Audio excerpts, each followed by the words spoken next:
Assalomu alaykum. Hurmatli kuzatuvchilar, charchamayapsizlarmi?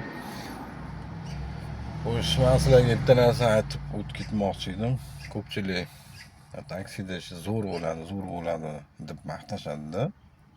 Lekin buni yomon taraflarini ham olib chiqishmaydi bu taksida. Oddiy misol men sizlarga hozir ko'rsataman. Bitta klient oldim. 10 kilometrdan oshiq yurdim. 48 millik bo'ldi. 2000 sdachi berdim. Iyun ichida Yandexda o'zini uslugasi bor. O'zlaringizdan xulosa chiqarib olishlaringiz mumkin. Endi u bergan pulni qaranglar. Menga 50 ming berdi, 48 ming olib qolish uchun 2000 sdachi qaytarib berdim. Pulni ahvolini ko'ringlar. Xo'sh. Mana ko'rmasdan olib tashlab qo'yganman.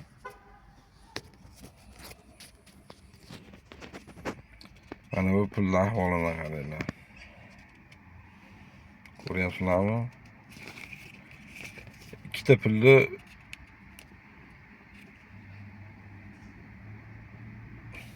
bitta qilib tashlab ketgan.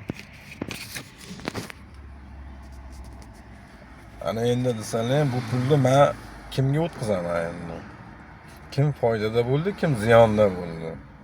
Undan ko'ra mana shu 50 mingni olmaganimda, даже men 2 ming foydada bo'lardim. Men yonimda 2 mingni zdachiga berib olganim. Ana shunaqa gaplar.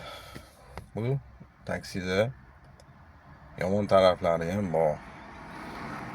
Faqat taksida zo'r bo'ladi deb o'ylash noto'g'ri narsa.